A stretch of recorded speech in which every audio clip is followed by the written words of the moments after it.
Israel അവരുടെ വ്യോമസേനയുമായി ചേർന്ന് വളരെ പ്രധാനപ്പെട്ട ഒരു എക്സസൈസ് ഇപ്പോൾ നടത്തി. ഇത് പ്രതിരോധത്തിന് വേണ്ടി മാത്രമല്ല ചെയ്തത്.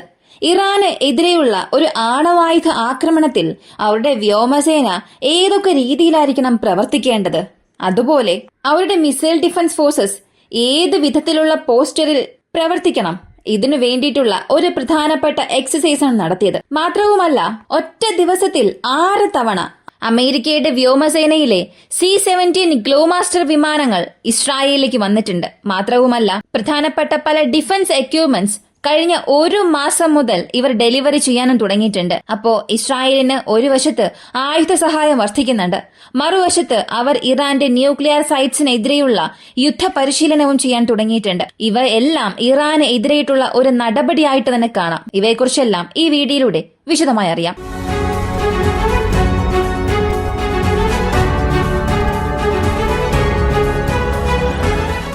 ഇസ്രായേലിലെ നവാൻഡിം എയർബേസ് F-35 ഹോസ്റ്റ് ചെയ്യുന്ന ഇസ്രായേലിന്റെ പ്രധാനപ്പെട്ട ഒരു ആസ്തിയാണിത്. ഇതിനെ ലക്ഷ്യം വെച്ചായിരുന്നു കഴിഞ്ഞ ഒക്ടോബർ മാസം ഇറാന്റെ ഒരു മിസൈൽ ആക്രമണം ഉണ്ടായിരുന്നത്. അതിൽ ചില F-35 ഡാമേജ് ഉണ്ടായി. കാരണം അവിടെ ഉണ്ടായിരുന്ന ഷെഡൊക്കെ പാർഷ്യലി ഡാമേജ് ആയിരുന്നു. ഇസ്രായേലിന്റെ പക്കൽ നിന്നും ഔദ്യോഗികമായ വിവരങ്ങൾ ഒന്നും ഇതുവരെയും ലഭിച്ചിട്ടില്ല. ഇസ്രായേലിന്റെ വ്യോമസേനയെ സംബന്ധിച്ചിടത്തോളം അവർക്കുള്ള പ്രധാനപ്പെട്ട 2 ആസ്തി F-15, അതിനുശേഷം F-35 ആണ്. ഈ 2 വിമാനത്തെയും പല ദൌത്യങ്ങൾക്ക് വേണ്ടി ഇസ്രായേൽ ഉപയോഗിച്ചിട്ടുണ്ട്. ഒരു ഒഫൻസീവ് ഓപ്പറേഷന് F-35 സ്റ്റെൽത്ത് ഇവരെ കൊണ്ട് ഉപയോഗിക്കാൻ സാധിക്കും. ഇതിനകം ഇറാന് എതിരെയുള്ള ആക്രമണത്തിൽ F-35 വിമാനങ്ങൾ ഇവർ ഉപയോഗിച്ചിട്ടുണ്ട് എന്ന് ഇസ്രായേൽ തന്നെ ഒരു അറിയിപ്പ് പുറത്തുവിട്ടിരുന്നു. ഇപ്പോ F-15 വിമാനങ്ങൾ ഇവർ ഉപയോഗിക്കാനുള്ള സാഹചര്യം എപ്പോഴാണ് ഉണ്ടാവുക എന്ന് ചോദിച്ചാൽ, എത്ര തന്നെ F-35 വിമാനങ്ങൾ സ്റ്റെൽത്ത് ഫ്യൂച്ചർ അധികമായ ഒരു വിമാനങ്ങളുടെ കാറ്റഗറിയിലാണെങ്കിലും അതിനെ കൊണ്ട് കൂടുതൽ പേലോഡ് കൊണ്ടുപോയി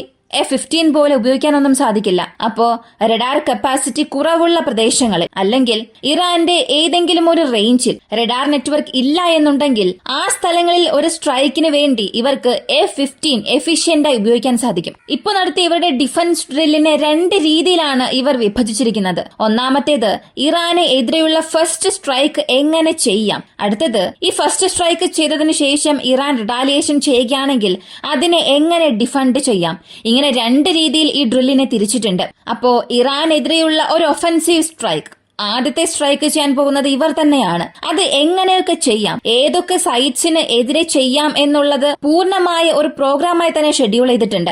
ആദ്യം ഇറാന്റെ റഡാർ നെറ്റ്വർക്കുകൾ എല്ലാം നശിപ്പിക്കാനായി F-35 വിമാനങ്ങളെ അകത്തേക്ക് അയക്കണം. കാരണം ഇറാന്റെ റഡാറിൽ നിന്നും രക്ഷപ്പെടുന്ന ഒരേയൊരു ചാൻസ് F-35 പക്കൽ മാത്രമേ ഉള്ളൂ. ഇങ്ങനെ അകത്തേക്ക് വരുന്ന F-35 വിമാനങ്ങളിൽ നിന്നും അയക്കുന്ന ആന്റി റേഡിയേഷൻ മിസൈൽസ് വഴി ഇറാന്റെ S-300, ഇറാന്റെ പവർ 373 സീരീസിലുള്ള ആ surface to air missile systems ഇവയെല്ലാം ന്യൂട്രലൈസ് ചെയ്യണം. അതിന്റെ റഡാർ നെറ്റ്വർക്കിനെ എല്ലാം ന്യൂട്രലൈസ് ചെയ്യണം. അതിന്റെ മിസൈൽ ലോഞ്ചർ നശിപ്പിച്ചില്ലെങ്കിലും റഡാർ നെറ്റ്വർക്ക് ഇല്ലാതെ അതിനെ കൊണ്ട് പ്രോപ്പറായി പ്രവർത്തിക്കാനേ സാധിക്കില്ല. ഇങ്ങനെ ഫസ്റ്റ് സ്ട്രൈക്കിൽ ഇറാന്റെ റഡാർ കപ്പാസിറ്റിയെ പൂർണ്ണമായും നശിപ്പിച്ചതിന് ശേഷം അടുത്ത വേവ് ഓഫ് അറ്റാക്കിൽ F-15 വിമാനങ്ങളെയും ഇസ്രായേലിന്റെ പക്കലുള്ള അറ്റാക്ക് എയർക്രാഫ്റ്റ്സിനെയും അകത്തേക്ക് അയച്ച് ഈ ബങ്കർ ബസ്റ്റിംഗ് ബോംബ്സിനെ എല്ലാം ഇസ്രായേൽ ഇറാന്റെ ആണവ കേന്ദ്രങ്ങളിലും അവരുടെ അണ്ടർഗ്രൗണ്ട് സ്ട്രക്ചറിലും വിക്ഷേപിക്കും. ഇതാണ് ഇവരുടെ ഒഫൻസീവ് ഓപ്പറേഷൻ ക്യാമ്പയിനിലുള്ളത്. ഇതിന് അമേരിക്കയുടെ സഹായം ഒരുപക്ഷെ ലഭിച്ചാൽ, അവരുടെ എയ്ഡ് അകത്തേക്ക് വരികയാണെങ്കിൽ അമേരിക്കയുടെ ബോംബേഴ്സിനെയും ഉപയോഗിക്കും. ഇതാണ് ഇറാനെതിരെയുള്ള ഇസ്രായേലിന്റെ സ്ട്രൈക്ക് പ്രോഗ്രാമിലുള്ളത്. അപ്പോ ഇസ്രായേൽ ഇറാനിൽ ഒരു ഫസ്റ്റ് സ്ട്രൈക്ക് ചെയ്താൽ തീർച്ചയായും ഇറാൻ ഇതിന് റിട്ടാലിയേഷൻ നടത്തും. ഏപ്രിൽ മാസത്തിൽ നടന്ന ഒരു ചെറിയ ആക്രമണത്തിന് പോലും അതിൽ 300-ലധികം പ്രൊജക്ടൈൽസ് ലോഞ്ച് ചെയ്തു. പക്ഷേ അത് അയക്കുന്ന സമയം, ഏത് സ്ഥലങ്ങളിലേക്ക് ലോഞ്ച് ചെയ്യും, എവിടെ നിന്ന് ലോഞ്ച് ചെയ്യും, ഈ വിവരങ്ങൾ മുഴുവനും അമേരിക്കയ്ക്ക് മുൻകൂട്ടി അറിയിച്ചിരുന്നു. അതുകൊണ്ടാണ് ഇസ്രായേലിനെ കൊണ്ട് അത്രയേറെ മിസൈൽസിനെയും ഡ്രോൺസിനെയും അകത്തേക്ക് വന്നതിനെ തടയാൻ കഴിഞ്ഞത്. എന്നാൽ ഒക്ടോബറിൽ നടന്ന റിവെഞ്ച് അതുപോലെ ആയിരുന്നില്ല. ഒക്ടോബർ മാസം ഇറാൻ ചെയ്തത് ഏത് സമയത്ത് അയക്കും, എത്ര അയക്കും എന്നുള്ളത് ഊഹിച്ചെടുക്കാൻ പോലും കഴിയാത്ത രീതിയിൽ കൃത്യമായ ഒരു ആക്രമണം നടത്തി.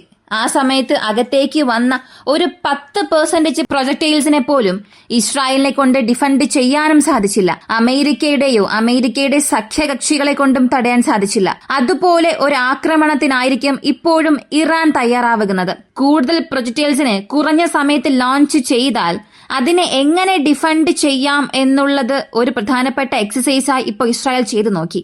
ഇപ്പൊ ഇസ്രായേലിന്റെ പക്കൽ ഉള്ളതിൽ advanced missile defence system Arrow സീരീസിലുണ്ട്.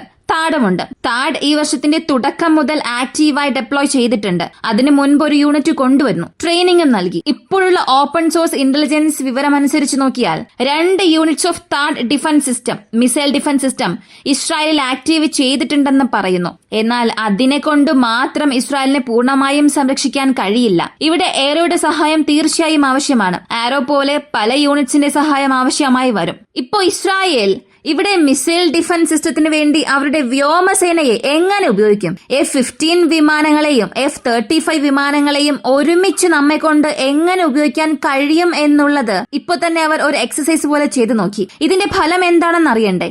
82% projectiles, അകത്തേക്ക് വന്ന പ്രൊജക്ടൈൽസിൽ 82%, ഏകദേശം ഒരു 10 എണ്ണം അകത്തേക്ക് വന്നാൽ അതിൽ 8 എണ്ണത്തിനെ ഞങ്ങളെ കൊണ്ട് ഇന്റർസെപ്റ്റ് ചെയ്യാൻ കഴിയും എന്നുള്ളത് ഇസ്രായേലിന്റെ വ്യോമസേന അവിടെ ചെയ്തു കാണിച്ചിട്ടുണ്ട്. അപ്പോ 80% എന്നത് ഇസ്രായേലിന് ഒരു വലിയ വിജയമായി തോന്നിയാലും നോൺ ന്യൂക്ലിയർ സ്ട്രൈക്കിൽ ഇതൊരു വലിയ വിജയം ആയിരിക്കും.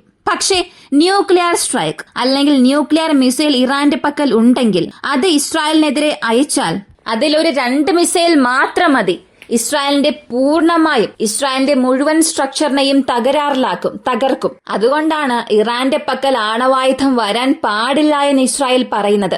ആണവായുധങ്ങൾ ഇറാന്റെ പക്കൽ വന്നാൽ അത് ഇസ്രായേലിന് എത്രത്തോളം അപകടകരമായിരിക്കും എന്നുള്ളത് ഇതിലൂടെ തന്നെ നിങ്ങൾക്ക് മനസ്സിലായിട്ടുണ്ടാകും. ഇനി അമേരിക്കയെ സംബന്ധിച്ചിടത്തോളം അവരുടെ C-17 ഗ്ലോമാസ്റ്റർ വിമാനങ്ങൾ അതിലേകദേശം M1 അബ്രം പീരങ്കിയെ തന്നെ അകത്തേക്ക് കൊണ്ടുവരാൻ സാധിക്കും. അല്ലെങ്കിൽ പാട്രിയോട്ട്, താഡ്, ഇതിന്റെ ഒരു പൂർണ്ണ ലോഞ്ചേഴ്സിനെ വരെ അതിനുള്ളിൽ വെച്ച് കൊണ്ടുവരാൻ കഴിയും.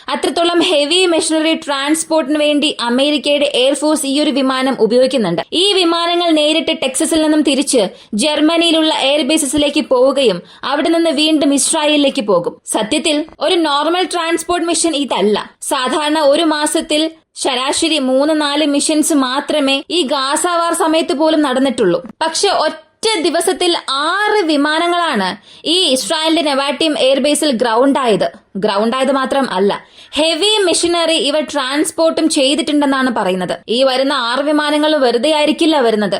ഇസ്രായേലിന് ആവശ്യമായ മിസൈൽസ്, ഇസ്രായേലിന് ആവശ്യമായ ലോഞ്ചേഴ്സ് ഇവയെല്ലാം കൊണ്ടുവരികയും ചെയ്യും. കഴിഞ്ഞ ഏപ്രിൽ മാസം 10-ാം തീയതി മുതൽ ഇന്ന് വരെയും 25 മിഷൻസ് ആണ് ഈ വിമാനം നടത്തിയത്.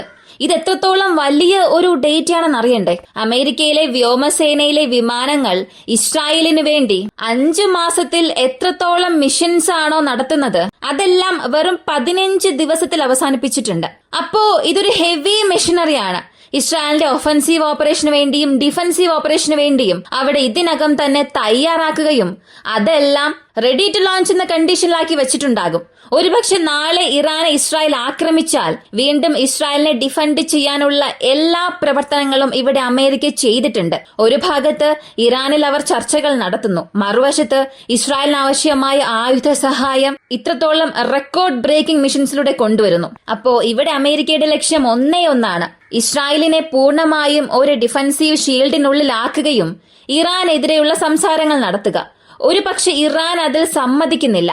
ഇറാൻ എതിർപ്പ് പ്രകടിപ്പിക്കുകയാണെങ്കിൽ ഇസ്രായേലിന് ഗ്രീൻ സിഗ്നൽ നൽകുക, ഇസ്രായേലിനെ വിട്ട് ഇറാനെ ആക്രമിക്കുക. ഇതാണ് ഇപ്പോൾ സംഭവിക്കാൻ പോകുന്നത്. ഇസ്രായേലിന് ആവശ്യമായ അത്രയേറെ എക്യുപ്മെന്റ്സ് വന്നിട്ടുണ്ട്.